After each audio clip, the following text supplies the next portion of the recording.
Ready, set, go.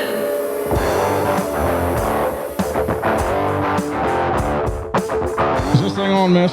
You can never get enough volume. I can never get enough volume. That is correct.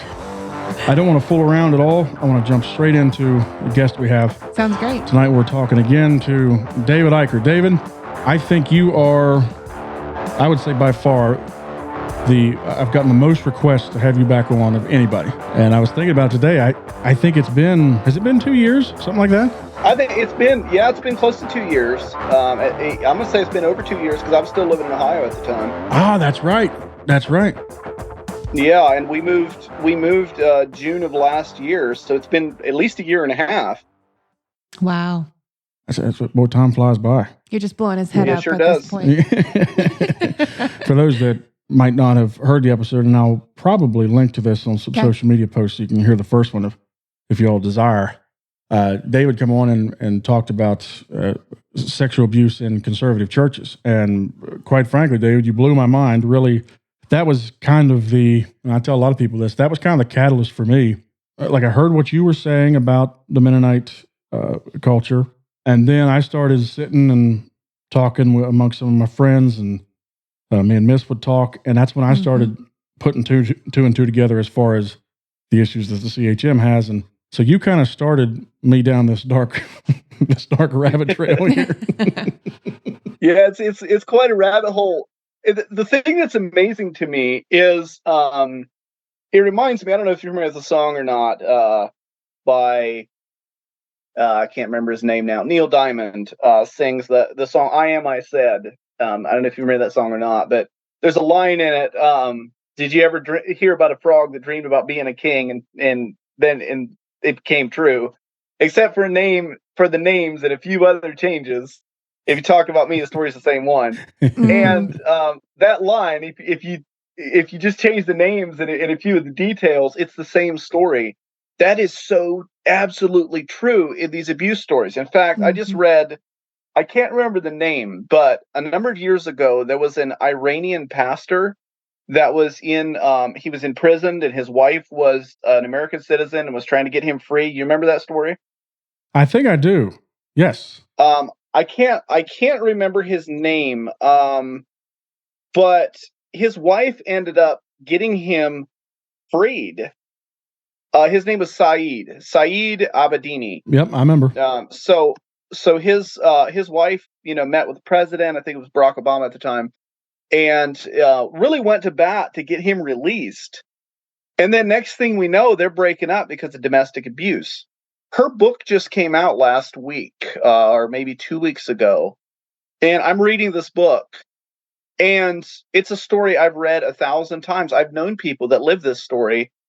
Sure, it's not in Iran, and it's not, all these different details, but it's the same story. Somebody who looks really good, somebody who's very charismatic, and this guy, like, God appeared to use him. Like, gets arrested, and he's like witnessing to the cops, and they're so moved they let him go, and all these different things are happening. Meanwhile, he's slapping his wife around.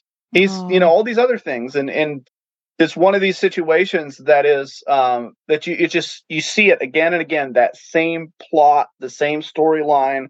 I told somebody jokingly, I think they must all go to the same conferences because the same patterns play out. It must be like some wife beaters conference all these guys go to. I don't know. Yeah, because it's so similar. It's so incredibly similar. Oh, it's so true. It does make you wonder.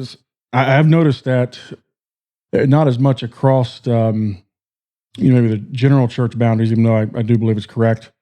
I've noticed it with the different stories that I hear from people, even within the CHM. It's like, you just change a few details. I can pretty much tell you how the story's going to end. Yeah. I could pretty much write it out for they're so similar that it's disgusting because it's, you think that church leaders could maybe recognize the pattern and do something to help. But anyway, so let's catch up with you a little bit. So you said that when we talked with you last, you were living in Ohio. So you've since moved on to greener pastures, right? Yeah, I guess so. I really did love my time in Ohio. Just a little bit of before that, in 2019, I was living in northeastern Ohio, close to where I graduated from college at Allegheny Wesleyan. I think you guys did an episode going through the handbook. I listened to about half of it. Yes, we Some did. things have changed since I graduated. Some things haven't. Oh boy. I never got a chance to finish it. I'd like to finish it because that was my stomping ground. So yeah, we were living up there, and then I got a job offer from the school that I graduated from to teach middle school or junior high. I taught 7th and 8th grade for 2 years, and those were about 2 of the happiest years of my life. I had a really good time there. But I'd always had a dream of coming to Boston. There's a school here that I'm working at, Sattler College, and it was a dream ever since I first heard about it. Somebody did a blog post about it, and I said, "Wow, that looks amazing. That looks like what I wished had existed when I was a teenager." I didn't know anybody there. I didn't have any connection, but I wanted to end up there. And through a series of events, it included some Facebook Lives, a meme group. I made some friends in Boston, and we came out 2021. We came out for Thanksgiving, and we were out shopping and happened to meet the president of the college out shopping with his family, getting ready for Thanksgiving. And we got chatting, and by the time we left, we had a verbal job offer, and then we got an actual contract about 3 months later, and then moved in June of last year. And Sattler has been absolutely everything that I hoped it would be. I am incredibly passionate about what we're doing at Sattler. And I feel like it's conservative Christian education done right in so many different ways. And we actually just made a super cool announcement. We've done away with tuition as of next semester. The beginning of next semester, Sattler College won't be charging tuition anymore. We're going to what we call an entrustment model, which is basically the college, the staff, the organization, the institution is entrusting these students with all the training and the support, the discipleship, and all these different things that are being invested in students.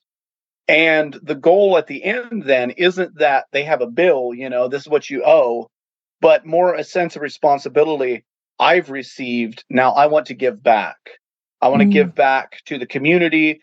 And ideally, I also want to give back to Sattler financially if possible, so that in the future, other students can have the same opportunities that I did, so that the institution can continue to exist for other people. And so there's no dollar amount, there's no expectation. You graduate over the next 50 years, you have to give us X number of money. It's completely free will, but the idea is it's not free tuition, it's entrustment. It's tuition is being basically given to you, and then as you've received, as Jesus said, freely you've received, freely give. And if we've invested in you and you see the value there, then we'd like you to invest it back, both in your community as well as in us, so other people can have that same opportunity. Man, so y'all got the higher education thing figured out before the government did. How about that? Yeah, and cool. we just graduated our second class last May, and we have 5 majors. We have a business major, a biblical and religious studies, which a lot of people are going for that. We have a human biology major with multiple tracks, one of which is a medical school, one goes into lab research. Now, we've had, of our graduates, 2 graduates have gotten into medical school from our program, which is pretty exciting being a new school like this. Sure. One of them got into the University of Pennsylvania, which has a 1.17% acceptance rate.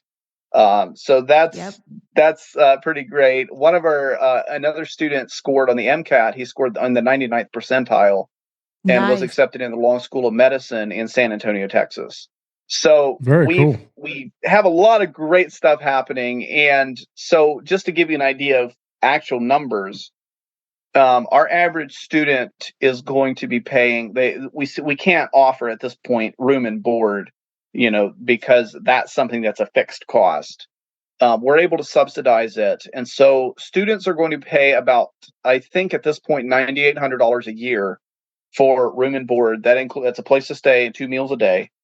And then they'll also have two fees rather, and that's about $250 for fees, which includes lifetime access to Logos, by the way. And I don't know if you're familiar with the Logos software, but that's one thing that's included in student fees. Very good. That's it's an amazing deal.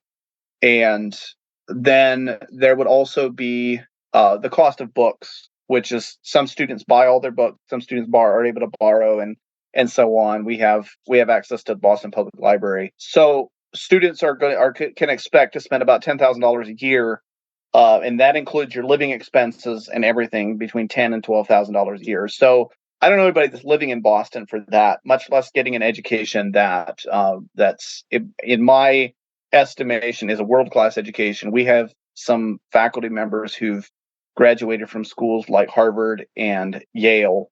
We had one of our academic dean is actually a graduate of Yale Law School. And so we've been able to attract kind of a dream team. I just feel incredibly blessed to be part of it. Yeah, that's awesome. And yeah, it just feels like it's a place that is dedicated to building young people into adults who are going to do incredible things out in the world. Sure. That's cool. So when did Sattler start? You said this is a new college. Yeah, we're the first college to get a charter in the state of Massachusetts since the 1990s. The state of Massachusetts is, Boston is like the education capital of the world, and so it's really difficult to start a school here. So we had quite a long process in even making that happen. But we started classes in 2000. I think it was 2019. I see. Well, that seems like a big undertaking. It would have been earlier than that. I think maybe it'd have been 17. 2017 was our first class. Wow. Just to decide to start a college, that takes some guts. Yes, it does. Yeah. Ambition. The story behind it is our founder is a man named Dr. Finney Kuravilla, and he was educated at Harvard. He's a Harvard medical student. Went to Harvard Medical School. I mean, he has a lot of letters behind his name. Graduated from Caltech when he was like 16 years old. Goes to medical school, and actually is a doctor for a while, and gets frustrated because he's like, I'm dealing with situations that I feel like I'm throwing my life away.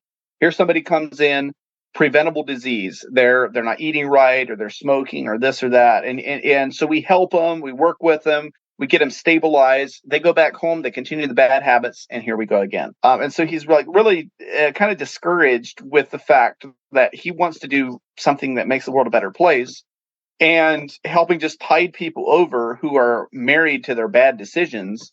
It just isn't doing it for him. So in 2008, he and a partner decide they want to start an investment firm in biotech. And now, if you know anything if you remember 2008, there's a massive financial meltdown. Yeah, The Big Short, right? Yeah. Yeah, right. Yep. And he starts his business just a few months before everything melts down. He said if we'd have waited a couple months, we wouldn't have got off the ground.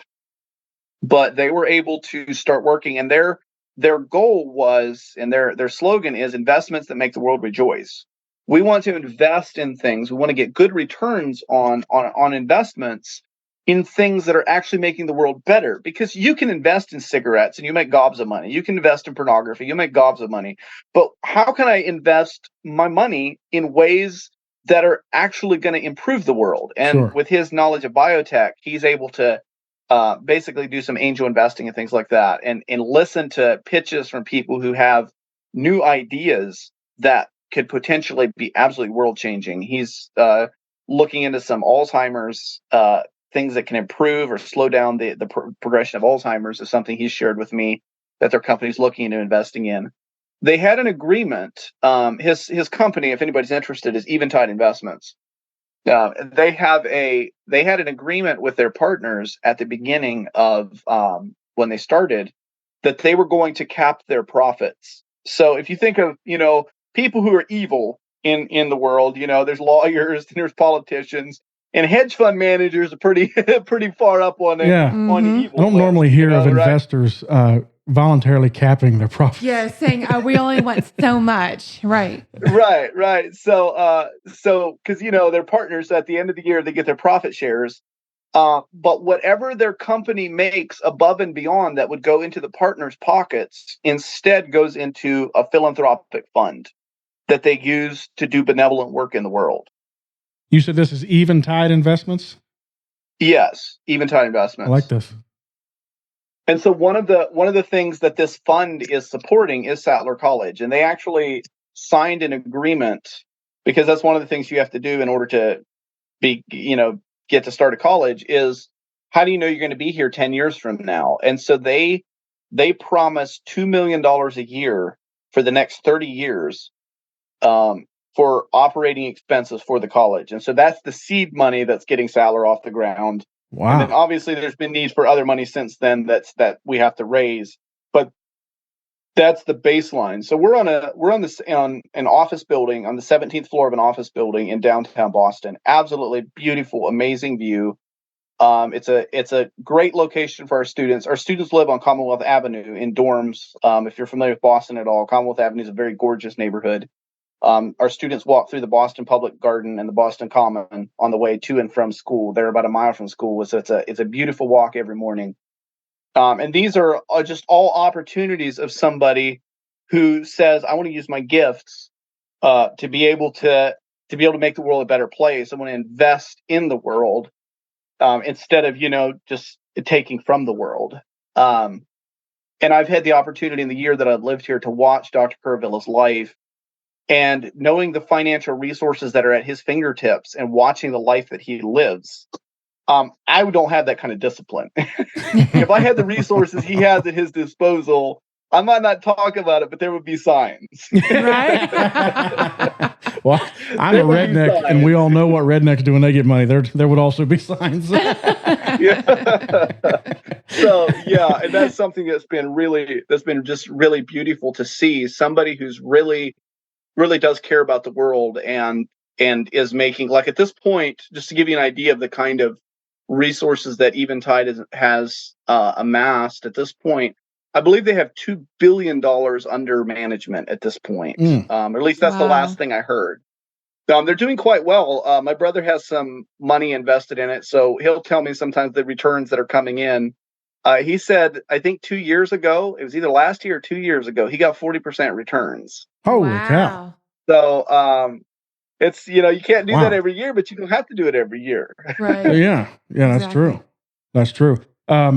Before we move on to what else we're going to talk about, Sattler College, is there a website, or how do people find out more about Sattler? It's sattler.edu, sattler.edu. And yeah, it's an amazing opportunity if you're looking for a college, especially you're looking for a place that has an amazing medical program.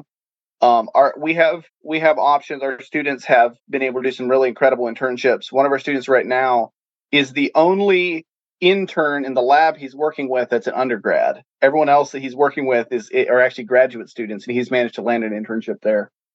So part of the reason we chose to be in Boston was the opportunities that just surround you in a place like Boston with all these business opportunities to work, especially in the medical field. And so, yeah, if somebody's interested in that, or like I said, we have a business program. Another thing that makes us special, I know I'm just gushing about Sattler. No, go ahead. Another thing that makes us special, we're the only school in the U.S.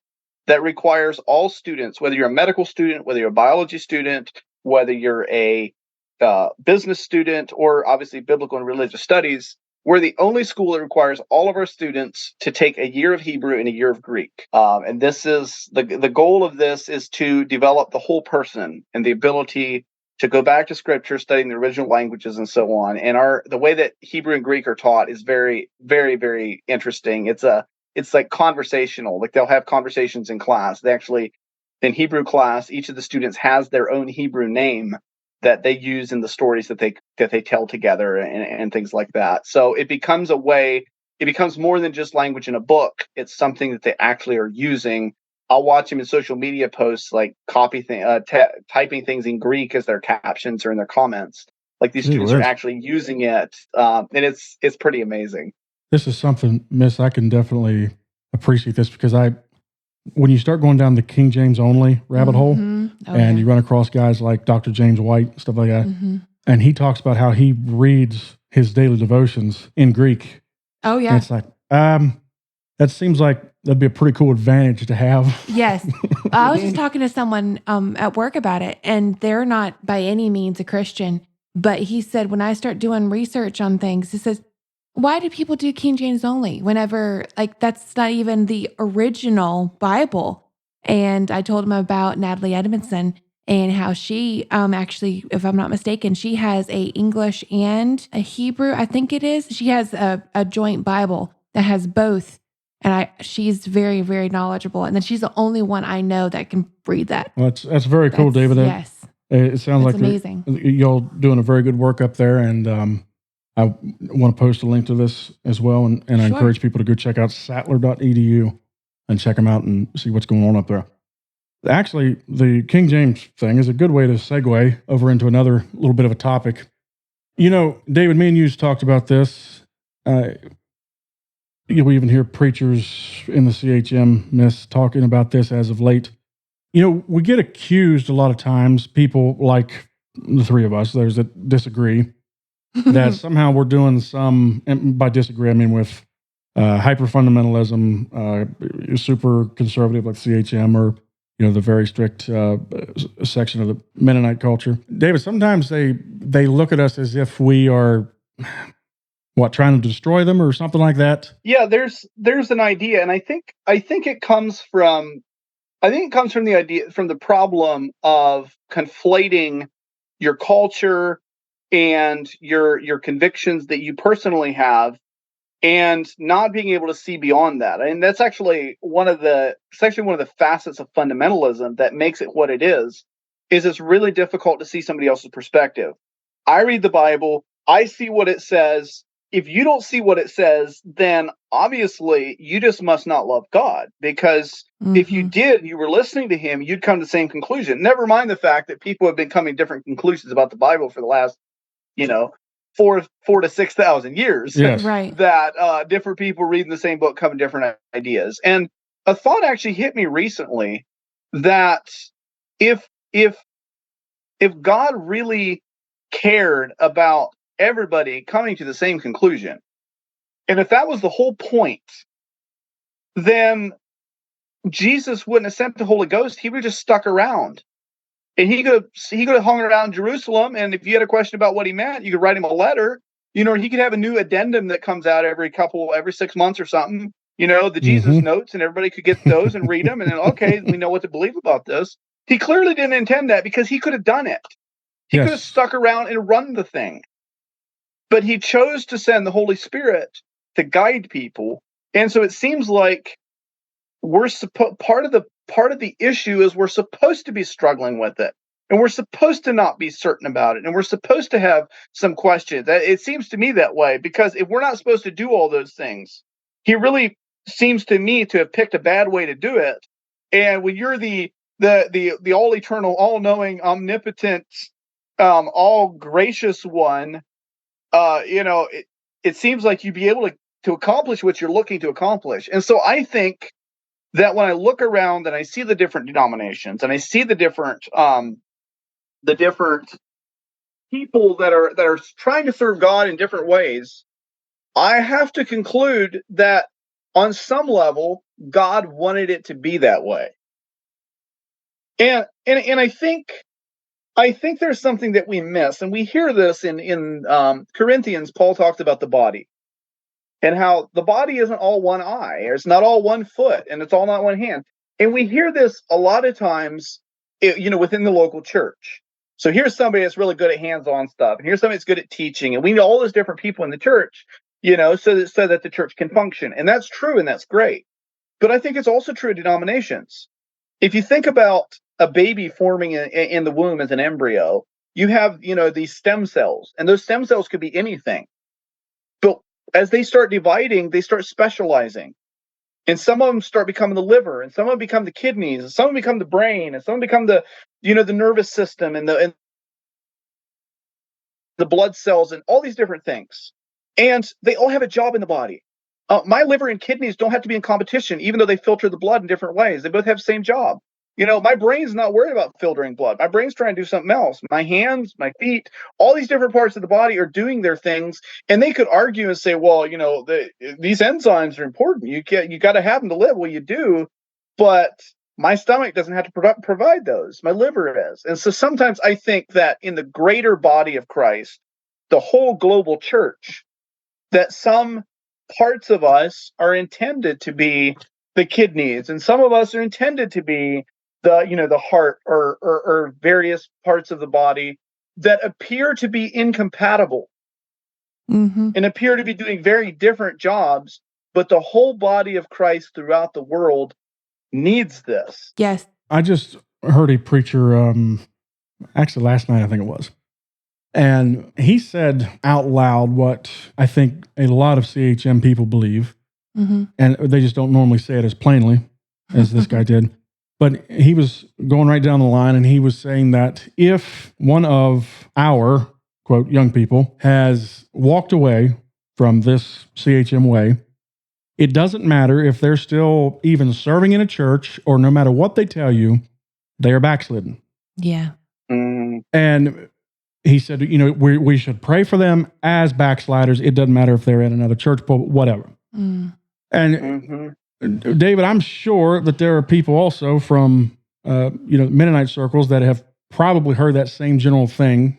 I know that there's different people that have talked to me, CHM, ex-CHMers that have been told that. Right. And I may be asking you to reiterate some of what you already said, but what do you say to somebody that is hearing that on a regular basis, but it might not be working for them? Maybe the whole, bless God, second work of grace, CHM thing ain't working for them. But they're told if they walk away, they're backslidden. What do you say to somebody like that? Well, I think the important thing is we all agree that the church is not God.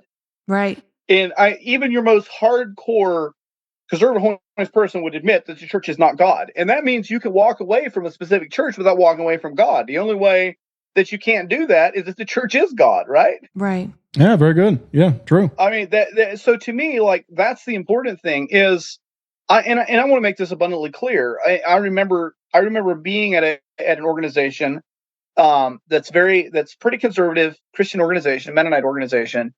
And I was going through a time period where I was very angry about some of the things that I saw, some of the abuses I saw, some of the horrible things that are going on, behind the scenes. But I looked around at this group of 200 young people, and I thought to myself, I don't want to burn this down. Like, where's all these young people going to go? This is their home. This is their church. This is where their community is. This is where they're finding all these different things.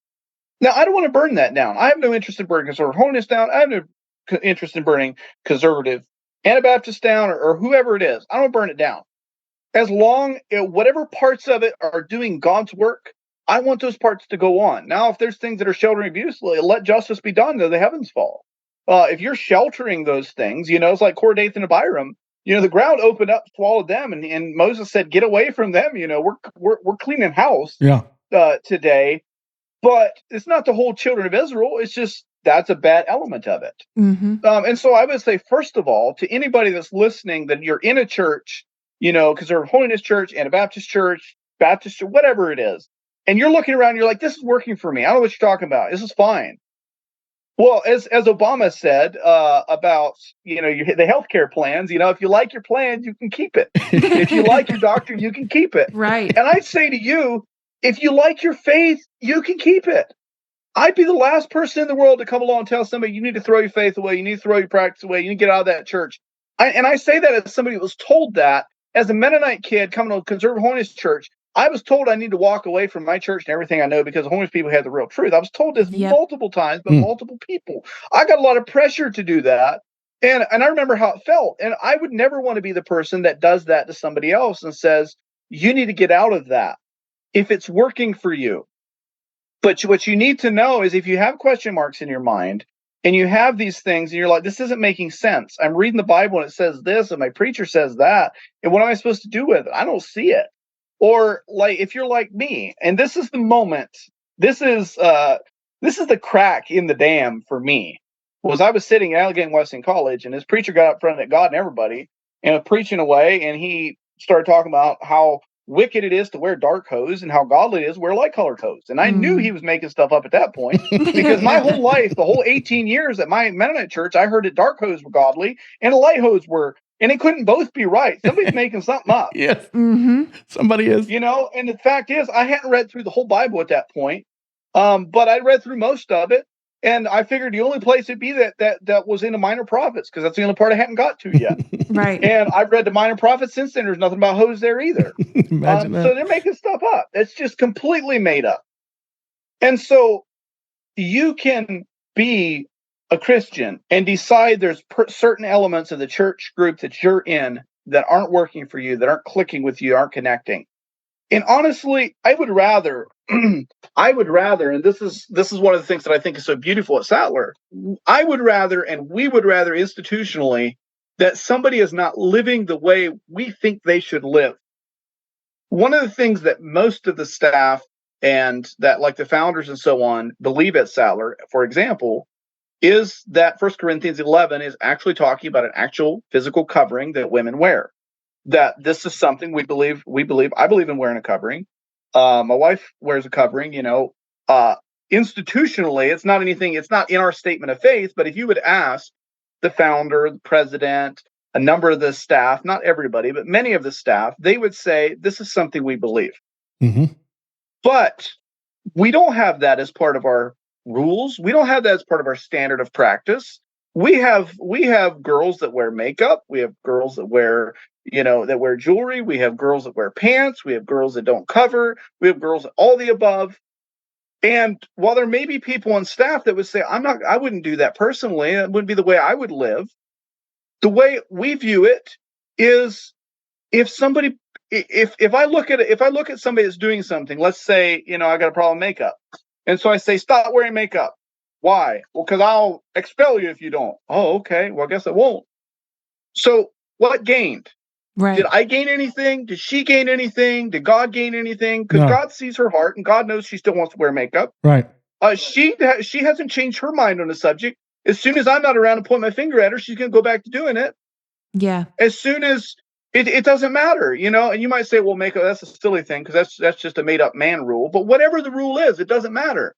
The same principle applies when we start forcing other people to change their behavior or live a certain way to keep us happy. It doesn't change anything. Yeah. Their mind isn't changed. Nobody gained anything. God, at the day of judgment, if that's a heaven or hell issue, like people like to say, is this a heaven or hell issue? Assuming that is, God's not going to be like, well, normally I would have sent you to hell, but because you were attending a college that made you do this, I guess I got to let you in. Yeah. Yep. Like this, I don't think that's how the judgment. It wouldn't make sense if that's how the judgment day worked. Boy, you're just lucky. Right. If I'd have waited to rapture the church for another 2 weeks until after you graduated, I guess you had to go downstairs. You can't make That doesn't make somebody any believe sense. something. You can't make them believe something. And I think one theme that we can definitely pull out of the New Testament is that your motives, or the inside, Mm-hmm. is just as important. Where, like, for instance, where Jesus said, not only do I say that you shouldn't commit adultery, I say that if you look at somebody and you lust after them, Yes. you got it in there. You Yes. know? Yeah. And so just because we make somebody conform on the outside, ultimately it means nothing. Yeah. Yep. So there's one rule that, and this is basically, somebody's going to go get the handbook, see I'm telling the truth, So to my knowledge, and I work with student life, so I'm doing my best to be as absolutely honest as possible without missing something. To my knowledge, the only rule or behavioral expectation that we have for our students when they sign their student commitment or the student agreement every year is that they agree to refrain from pornography and from unbiblical sexual relationships.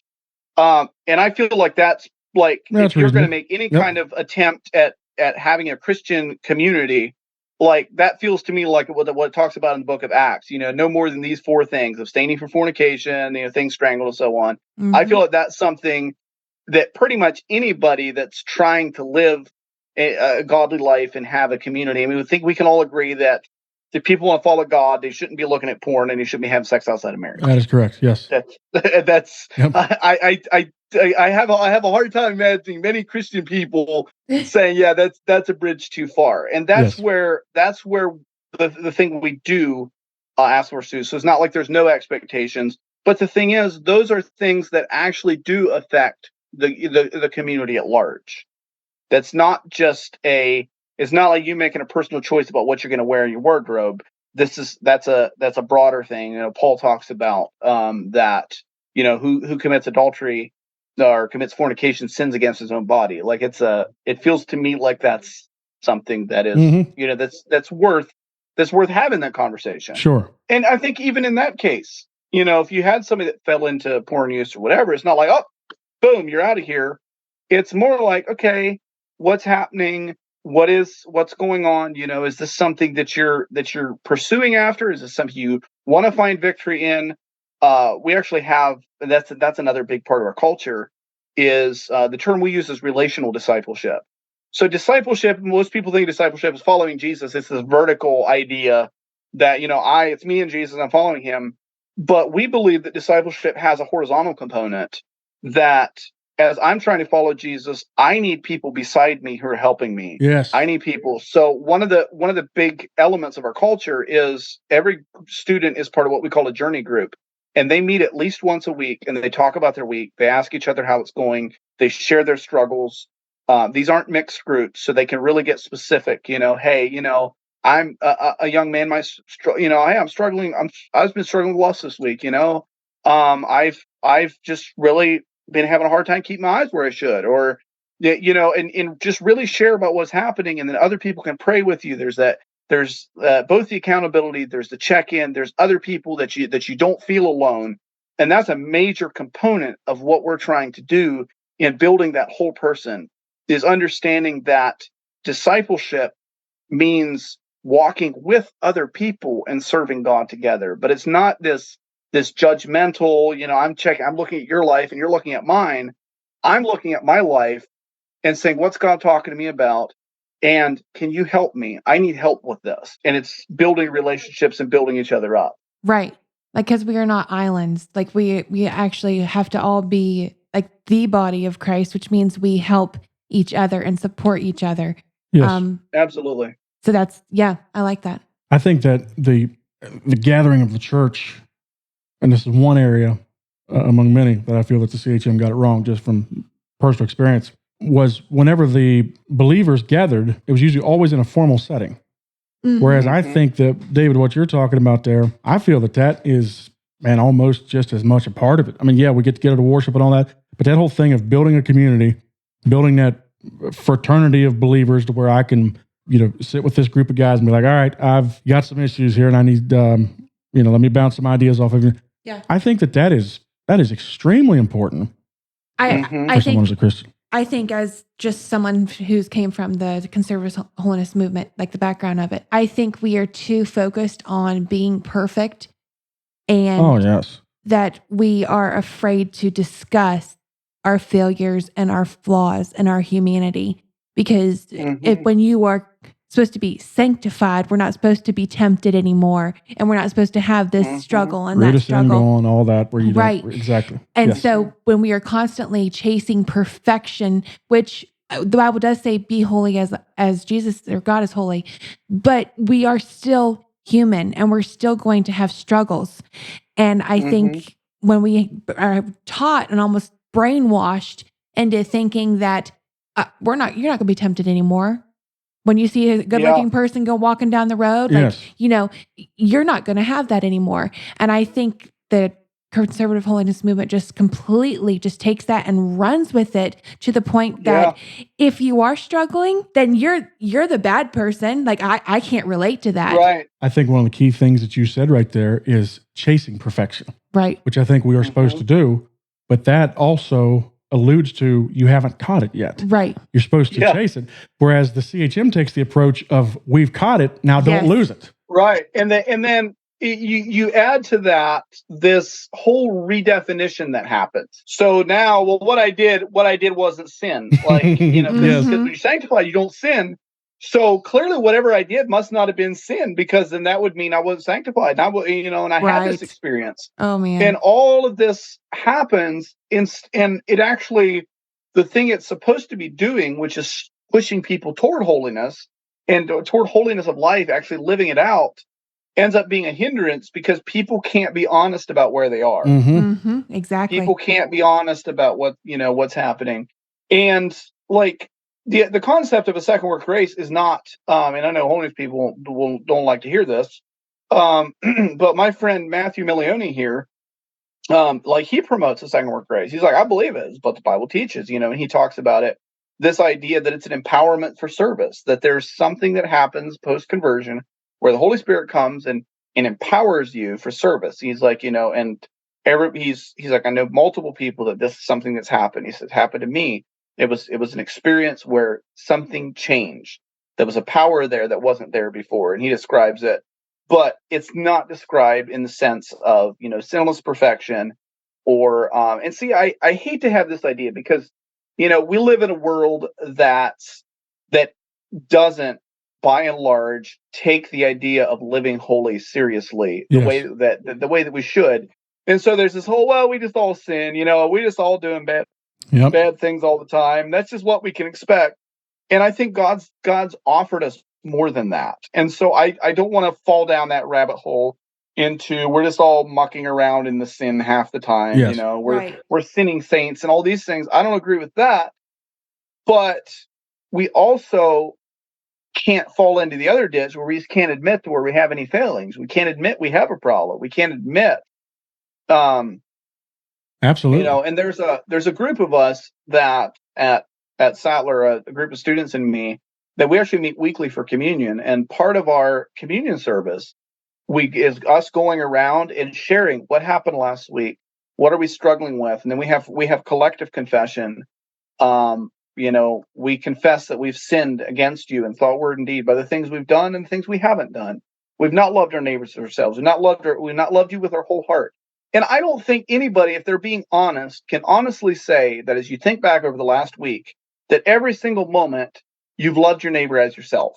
I don't think anybody's living at that level of perfection. Yep, that's true. And so we may not. So it might not be egregious. Maybe I didn't get drunk. Maybe I didn't look at pornography. Maybe I didn't go rob a liquor store or whatever. But did I love my neighbor as myself? And in both what I did and also what I neglected to do. Paul talks, or James talks about that. Whatever, when we know to do good and we don't do it, that's sin. Yes. What am I? Where have I neglected? Have I neglected my family? Have I neglected God? Have I neglected?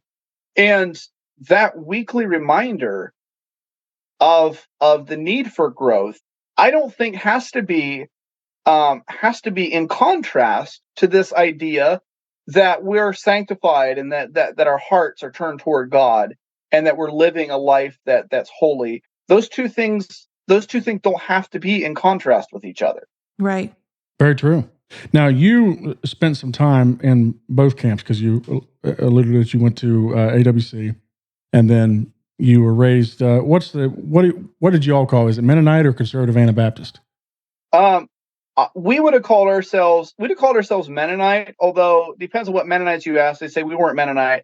The technical term is Beachy. We were Beachy or Beachy Amish. Okay. But then after I graduated from college, I went to an actual Mennonite church, and there is a big difference between. There's really, really big difference between the two cultures. I see. So when you were at AWC, you were around the second work of grace being taught. Did y'all's Mennonite church? Did you guys have something similar to that? Yeah, that's not something that was a new idea. And one thing that got really frustrating to me about it, coming into contact with this idea, was, and I'm sure you growing up in this know this. You talk to a dozen holiness people about what second work grace actually is, you can have a dozen different ideas. And they're all sure that their idea is right, and some are like, if you get sanctified, then this changes, and other people are like, no. If you're doing that, then you're not even saved. You get saved before you even think about getting sanctified. And then what sanctification does and how it works and what it looks like.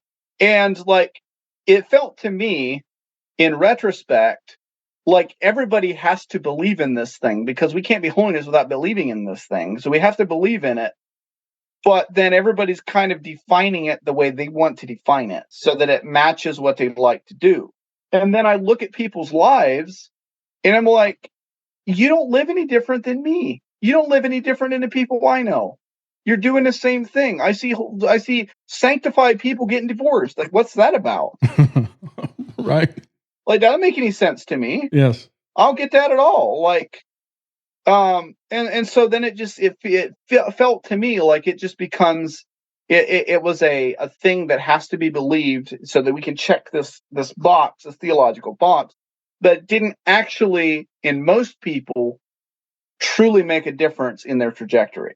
And so that's where I guess that's where my frustration with that whole approach, and that's where I think the problem comes from building a whole movement of people around an individual idea like that. Because then what happens is either you have that or you don't, and you can't go around checking, is this person really living up to, okay, they can't count. You can't kick people out who don't quite measure up to it, and so you have to start figuring out how to make it okay. Like, you have this cognitive dissonance. We teach this thing, but people are living this way, so we have to somehow make these both true at the same time. And I think it makes people crazy. Yeah. And you mentioned about them building a whole movement around one certain thing like that. And that's exactly what they've done. I mean, even I think the slogan for IHC is like spreading scriptural holiness or something like that. And whenever you see CHM use the term holiness, that's exactly what they're talking about, is the second work of grace. I mean, you could just mark it down. But and does this then play into the reason, like whenever, like we mentioned earlier, you see in all these cases of abuse and stuff that gets covered up, does that kind of in some way empower the cover up because that doesn't look right, especially if it's one of our, tried and true, quote, men of God? Yeah. Does that kind of lead them into, hey, keep this quiet because it doesn't fit the agenda? I really think it does for a couple reasons. Number one, you're already used to reinterpreting things. So here's a pastor that, whatever, he's counseling, a teenage girl, and he takes her across state lines to a hotel room to do counseling. That didn't happen in the conservative holiness movement, as far as I know, but it did happen in an independent fundamental Baptist church.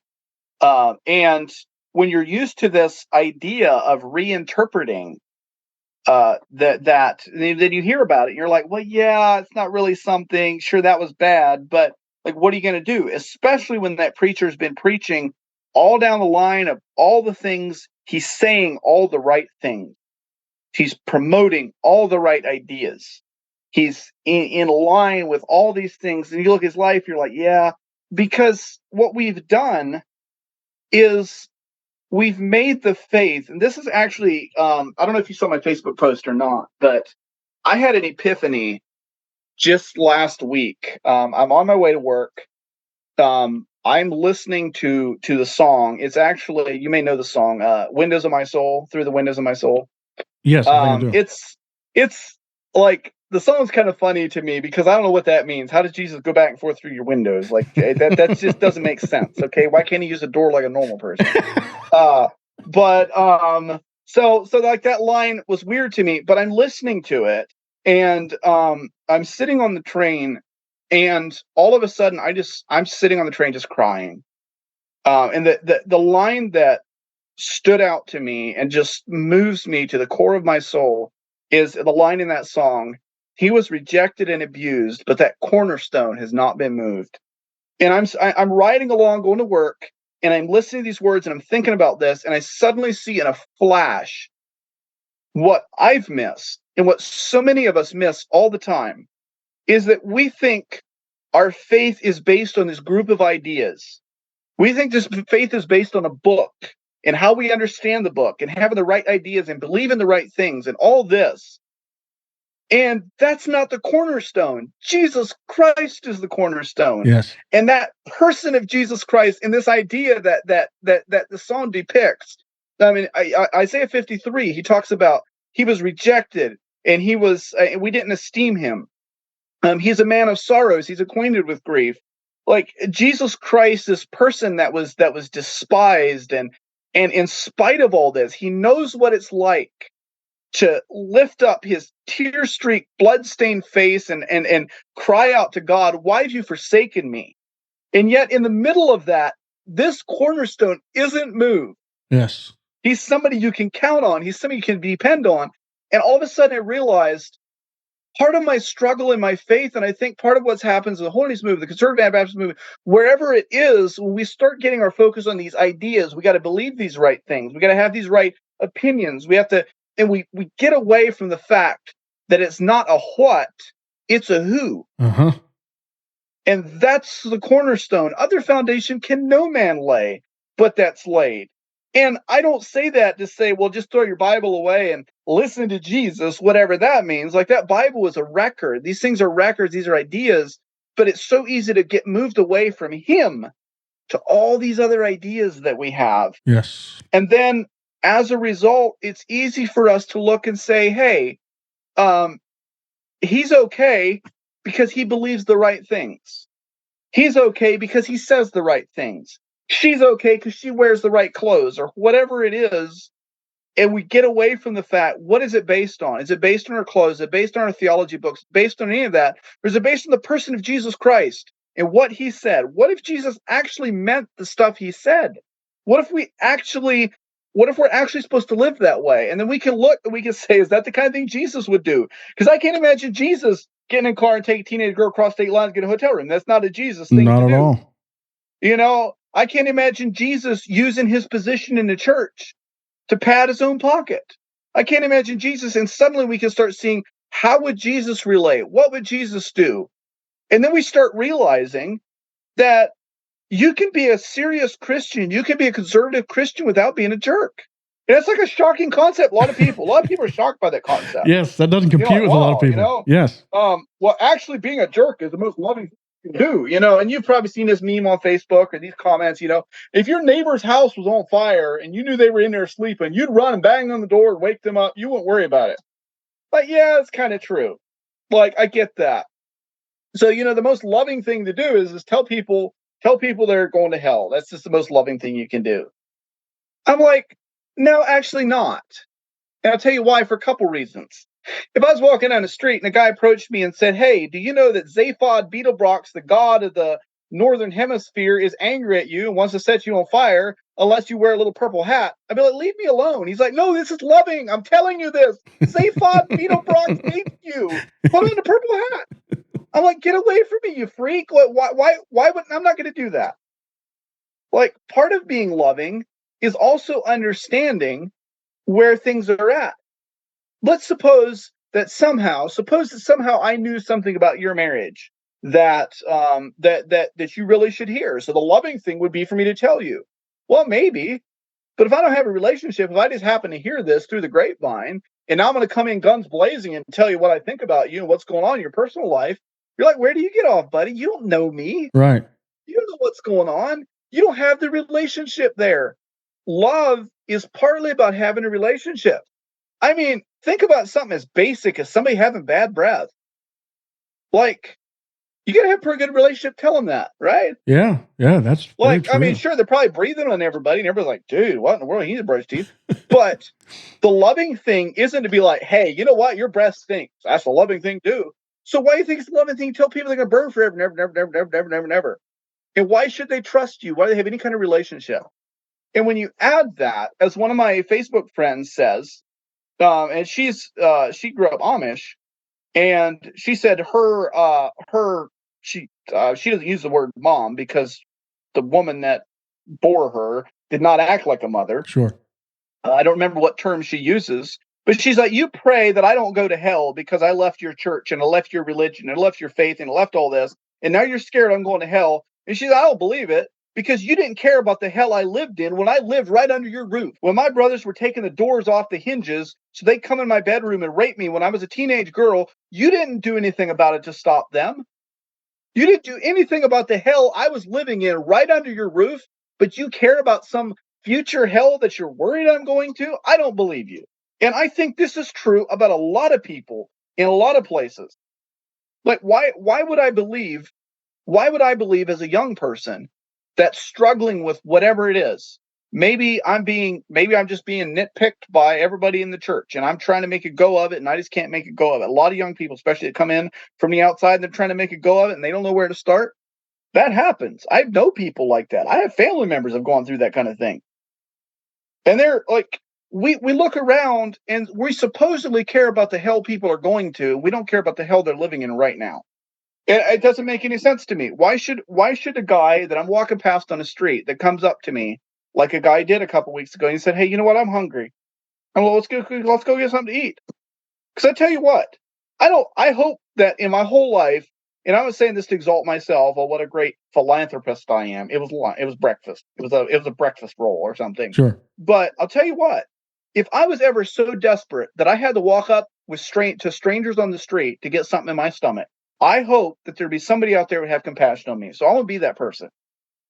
And if I don't care about the burning that's happening in his stomach because he's hungry, why should he think I care about the burning that he's headed to if he don't get right with God? Man, you're making me think, David. Wow, doesn't that kind of? And I know it's a cliche, but it seems like it really fits with people. How as people don't know, they don't care how much you know until they know how much you care, or something like that. Absolutely. And the thing is, it's not like, if in all honesty, if you really claim to be caring about them, you really care about them. What's the approach? Like this whole idea that their house is on fire and whatever. Because the fact of the matter is this. If the house was really on fire, they would be able to look around and see it. Yes. Like you're making them aware of something, they can look around and see. When you tell somebody they're going to hell, they just have to take your word for it. Yep. There's no proof. Like there's no, but what I look at, and this is something I've thought about a lot when it comes to the judgment of God. And I do believe in a final judgment. I believe there's a judgment that comes against the ungodly. Me too. But I look at the story of the rich man Lazarus, and the rich man is there. It says he was in hell, and he was in torment. And he lifts up his eyes, and he begs for the drop of water on his tongue. And what you see in that story is a man who's still not sorry. There's not a word of Lazarus, you know what, I wish I'd do something different. All he's saying is, I'm on fire and it sucks. Yep. That's true. I want a drop of water on my tongue. And there's a lot of people in our churches, in our communities, that are on fire right now, but they're not wanting to change. They're not wanting to make a difference. They're not drawing the connection and saying, oh, the choices I've made and the things that I've done are what got me here. And the problem is you've got some people that are there and they know they're there and they don't know how to get out because we don't have discipleship. We don't have somebody come alongside saying, hey, I can guide you out of this. I can walk with you. I care about you. I love you. Oh, really? Like, how do I know that? Well, because I'm telling you going to hell. No, that's not doing it. Like it's completely backward. And people want to complain and say, well, it's the social gospel, it's just the loaves and fishes and all these things. And maybe there might be some people, there might be some people. There's people, Jesus even told them that. He said, you guys are following me because you're hungry again. Like Jesus knew it was happening. Jesus knew he was doing it. But I don't get the idea he regretted feeding the people because the people were hungry. They needed fed. And so we don't have to be a jerk to be a conservative Christian who really cares about people and wants to proclaim the gospel, because we can proclaim that good news. Sure. That Jesus is king and there's a kingdom that you can enter into. It's an invitation into something. Absolutely. I think that this is probably some of the reasons I have issue with like the street preaching model. And I'm not saying it's never worked. It probably, maybe it has. Yeah. I don't know. But you've got some guy standing on the corner screaming about, it depends on who he is. He might be screaming about everything from homosexuals to whatever, they do. Yeah. Or just flat out telling a whole city that they're going to burn in hell. Just like what you're saying. Why should I care what he's got to say? He looks like a crazy man. Yeah. There's nothing there to draw. If I'm walking by him and I don't have any knowledge whatsoever of Christianity or any of that, there's nothing that he's saying that I'm going to be like, let me stop and listen to this guy. Yeah. And what's really, and I'm going to go here now. This wasn't in my list of things, but it's been on my mind a lot lately. So I'm going to go here. And you bleep this out later, I guess.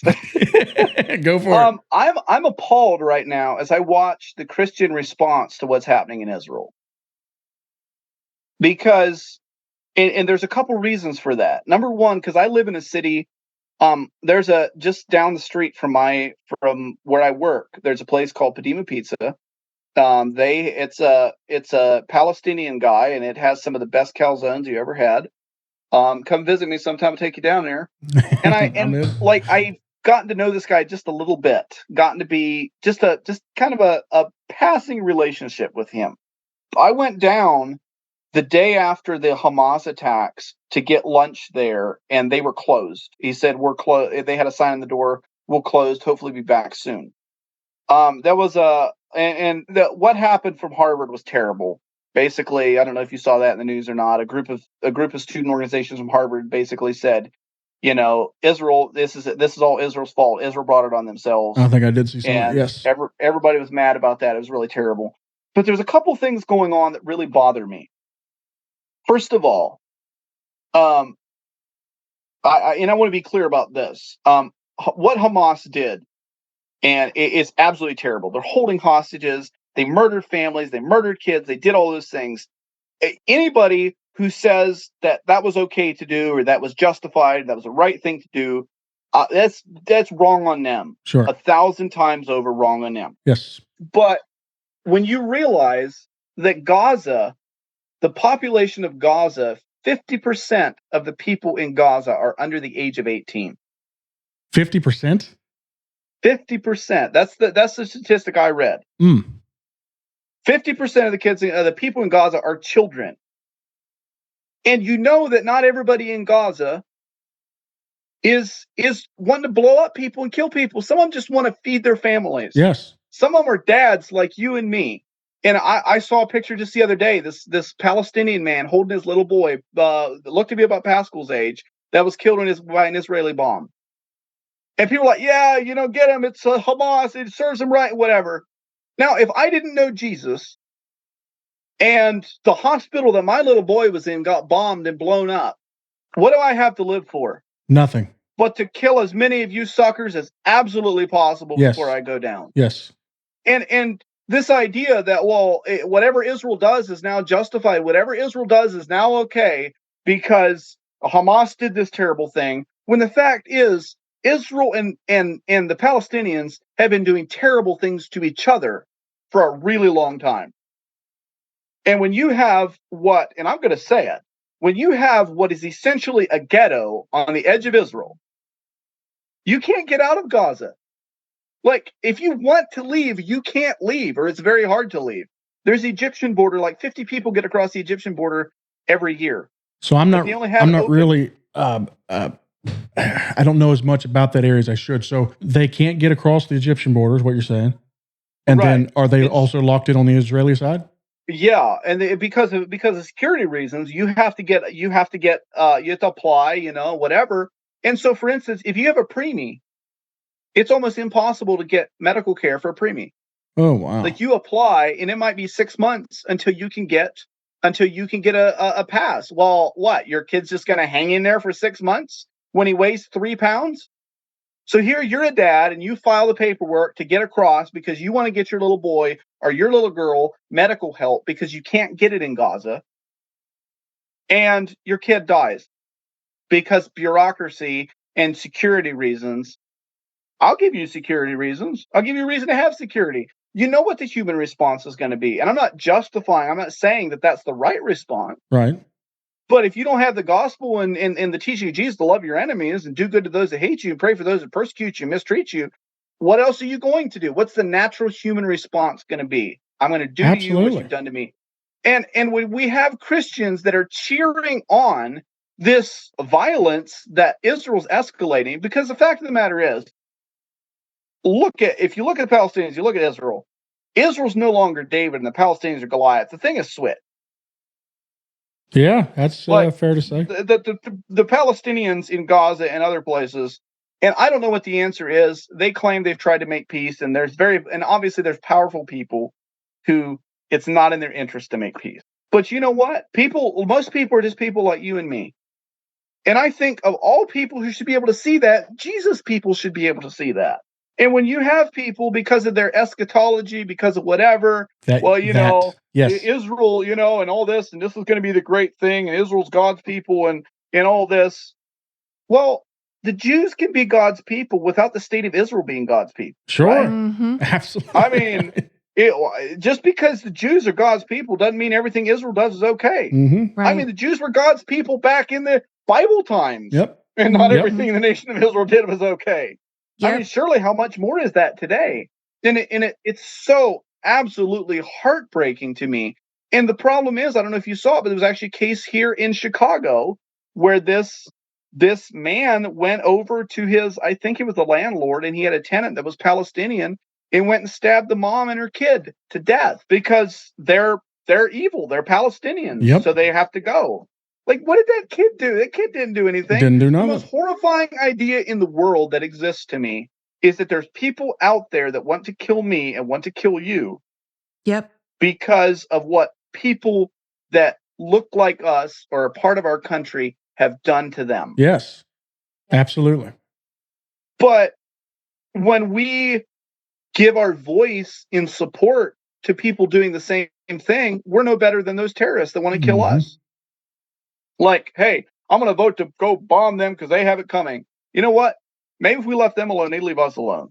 That's a very reasonable point to make. And I'm glad you brought this up, David, because this is something that I think my views on this have been evolving over the past little while. And of course, it's been thrust into the forefront of all of our thinking because of the news lately. But I have noticed that the John Haggees of the world, name whatever, evangelical church leader, they do tend to give Israel just pretty much a blank check to do whatever they want because they are, quote, God's chosen people. And again, to reiterate what you're saying, not backing Hamas at all. It's absolutely horrendous, the stuff but two wrongs don't make a right. So I'm sitting and, I was always raised hardcore Republican, and my views have strayed from that to a certain extent and so this is one of those things where I sit and, every year it was like, okay, what do you think about Israel?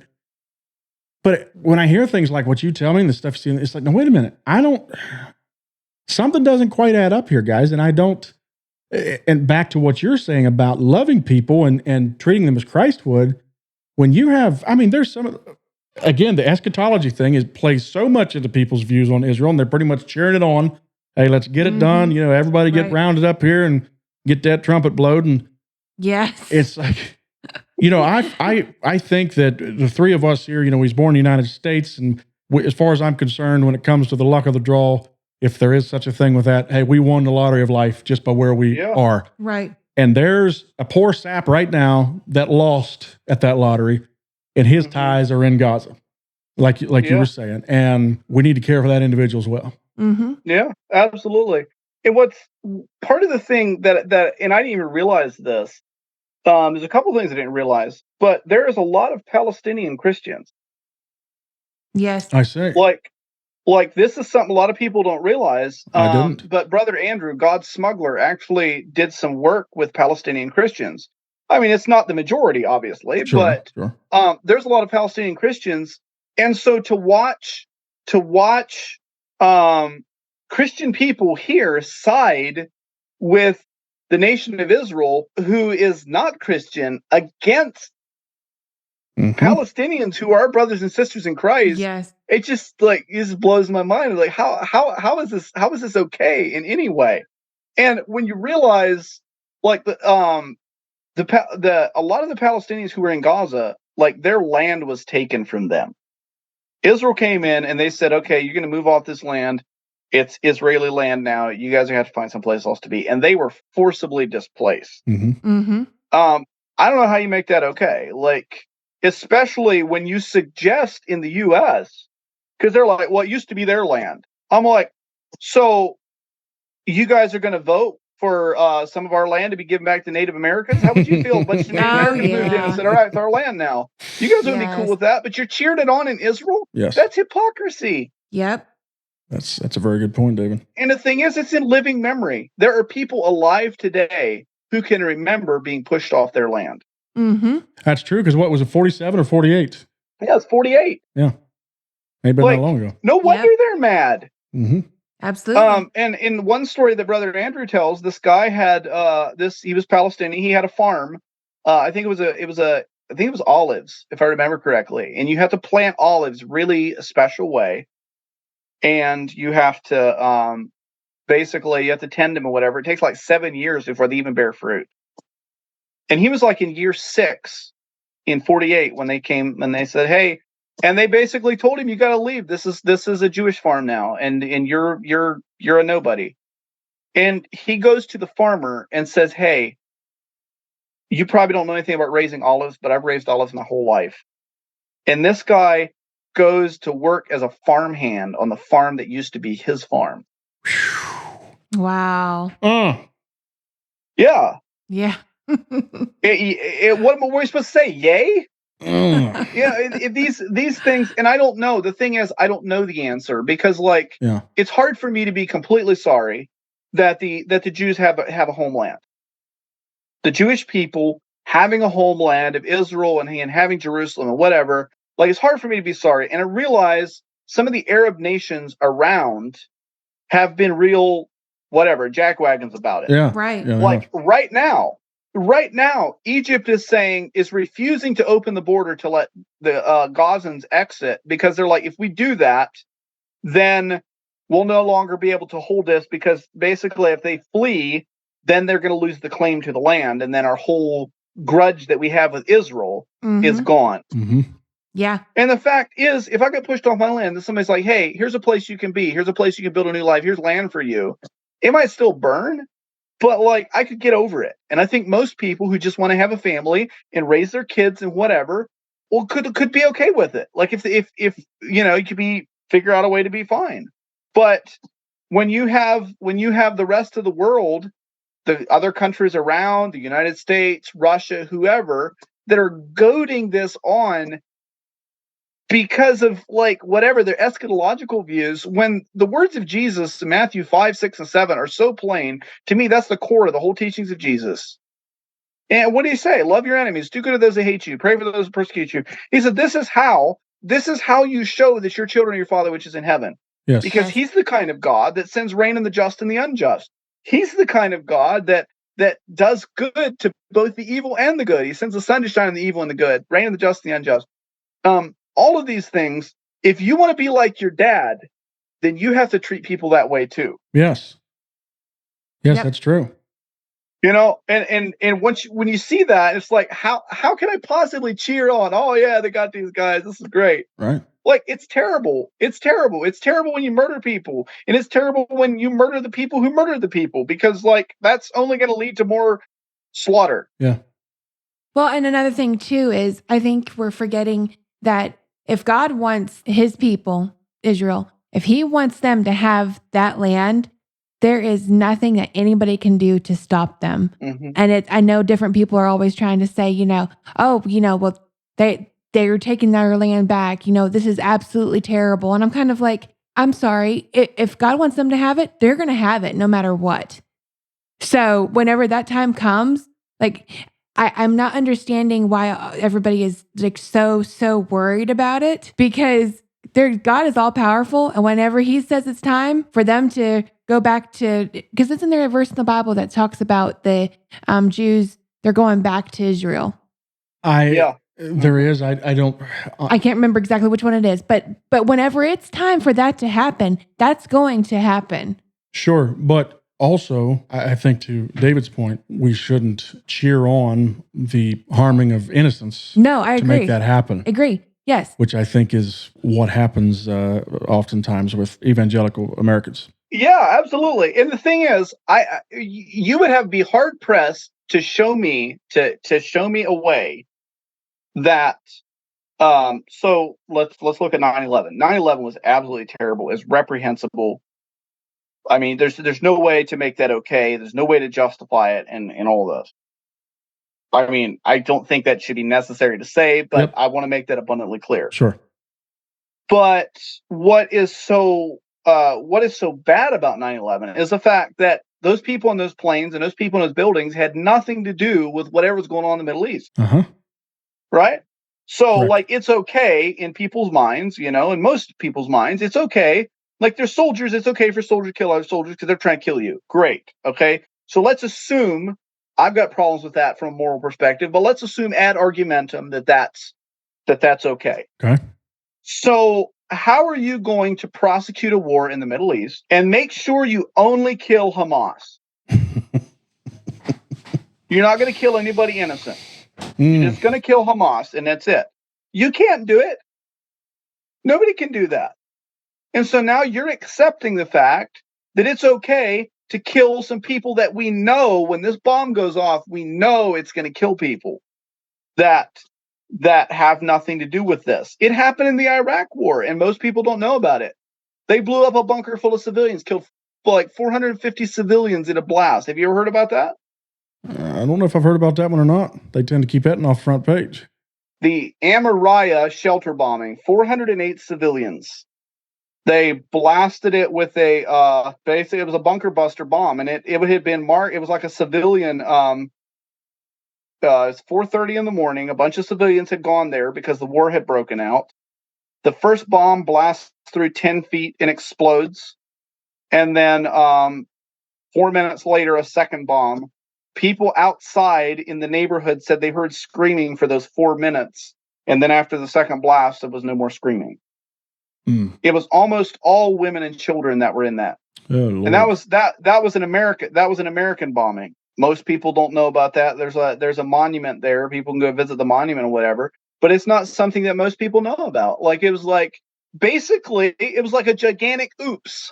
Yes. Imagine now that somebody whose little boy or little girl was in that bunker, and they said, "Fine, you guys want to do that? I'm going to hijack a plane. I'm going to fly into a building." Boom. Now, that's terrible, but it's hard for me to explain why what he does is terrible and why what they did, we could just say oops about. That's a very good point. Unless you're going to invoke that it's our side that did it, so that makes it okay. And then I'm going to ask you, are we in kindergarten or what? Because, that's one of the first lessons that we learn, right? Well, they did it. Well, that doesn't make it okay for you to do. Right. You don't just do it back, sure. Right? But suddenly when we get into geopolitics, we're all kindergartners again. Well, they did it to us, so we can do it to them. And the only way out of this hell is Jesus' gospel of peace. That's why he came to die. And that's why it bothers me so much to see Christians cheering this on, because I'm like, you guys are on the wrong team, folks. Like, you are cheering for the wrong team. Any innocent blood being shed is the wrong innocent blood being shed. There's only one kind of blood that Christians should be looking to shed, and that's their own.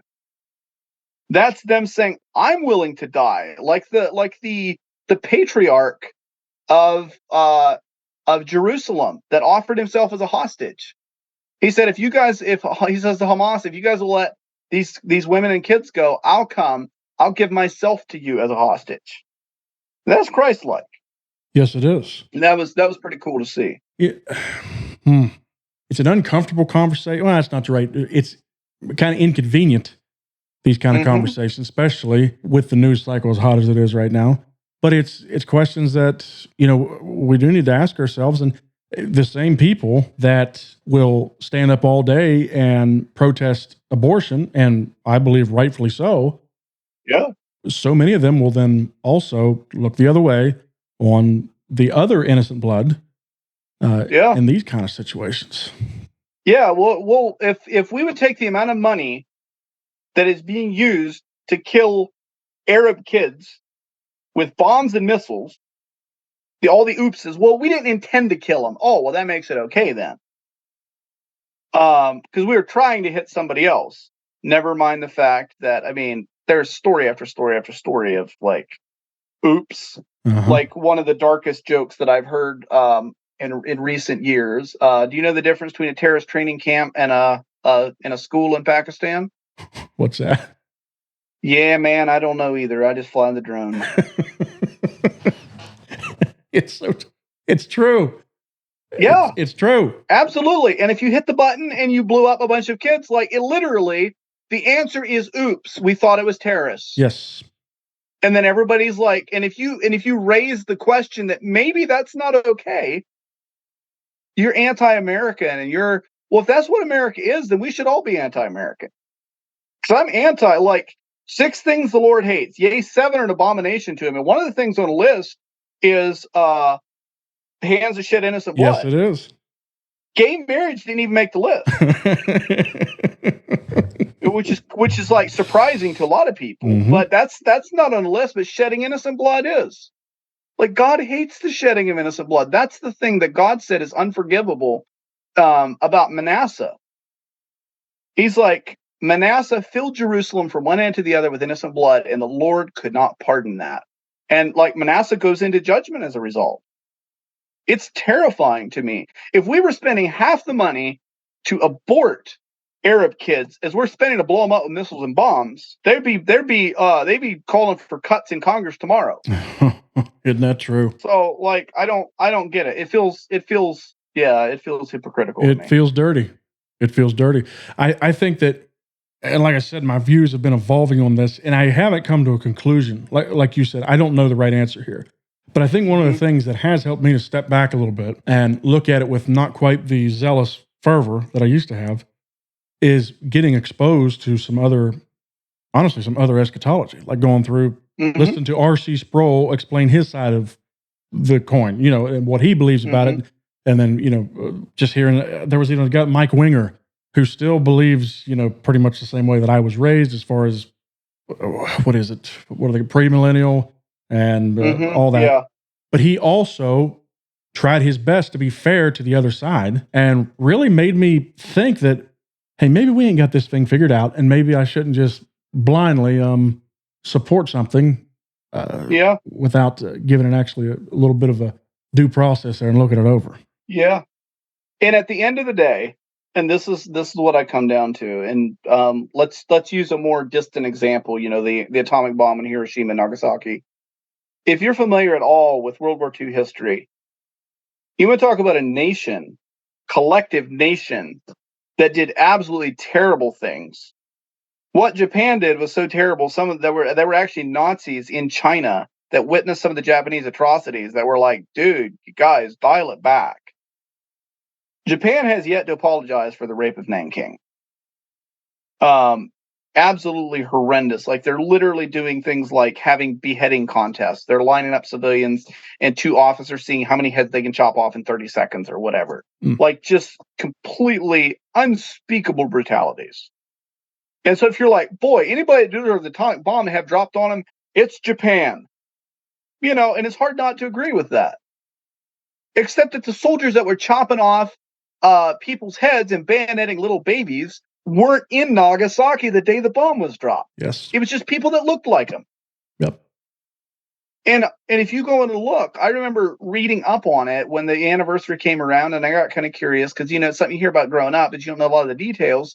And reading about it and coming across this picture of this little boy that's like, he's a little boy from the waist up, and he's a charred stump from the waist down. And was about the age that my son is at that time. I'm like, that little boy didn't hurt anybody. That little boy didn't kill anybody. He just looked like the people who did. And somehow that's supposed to make me feel better about him and his family being like the fact that the Japanese brutalized people in China. How does killing that little kid and his family do anything to diminish what happened in China? It doesn't. It doesn't. It doesn't. None of this does. And we have this idea of this scoreboard. They killed 3,000 of us. So we're going to kill 10,000 of them. Yay. Like, who won? Now we just have more hurting people. There's just more grief and there's more death. And that's why the view, and this is a whole other rabbit trail, but one of the best views that I have of Christ's atonement is that Jesus is this, that Jesus is like this giant garbage collector. He's like this sponge. He climbs up on the cross and he says, for the last thousands of years of human history, other people hate you, and so you do bad things to me, so I do bad things to you, so then you do bad things back to me, and then your children do bad things to my kids, on and on and on it goes. But now I'm going to climb up on this cross, and you're going to do every bad thing you can possibly imagine to me. And I'm going to absorb all that, and I'm not going to do any of that back to you. And that's the only way you can have peace, is for somebody to say, you could do whatever you want to me. I'm not going to do it back to you. It stops here. The violence stops with me. And if that means you kill me, that means you kill my family, that means you kill us all, that's fine. I'd rather die than shed blood. And that's the path to peace. And the thing is, people are like, well, Hamas is brutal, Hamas is bad, and all this stuff. And we have this idea, we like to monstrosify people, and Hamas is bad, and Hamas is evil, and there's a lot of evil that goes into that. But two of the most evil people around were the guys that shot up Columbine. They walked into school and they blasted all these people, and they shot a lot of people. They didn't shoot everybody in the school. They had enough ammunition to do it. But after a while, shooting defenseless people in the face, even when you're an evil person, starts wearing on you. Yes. They walked out of the library and they decided, okay, this is it. And they stopped. Like, they stopped on their own. And my point is, there's something in the way that people are created. It's just not fun to beat up on somebody. That's just like, hey, if this is what you want to do, that's what you want to do. Like, it doesn't do for you what you hope that it's going to do. Like, God created the world that this is the path to peace. And I don't relish the idea that would mean that, people should die defenseless. People should die rather than choose to fight back, or people should die rather than choose to take revenge or stop this.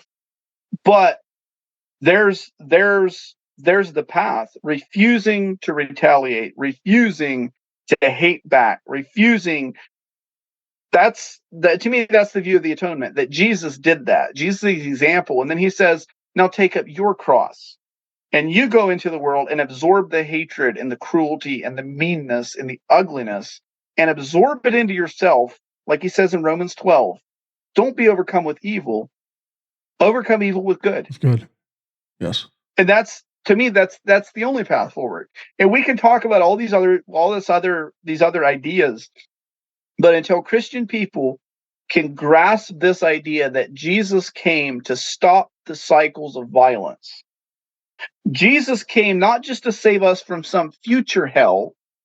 Jesus came to save us from the hell we're living in right now. Whether it's an abusive hell in your church or your home, whether it's geopolitical hells that people are unleashing on each other. But we don't do that by doing more of the same.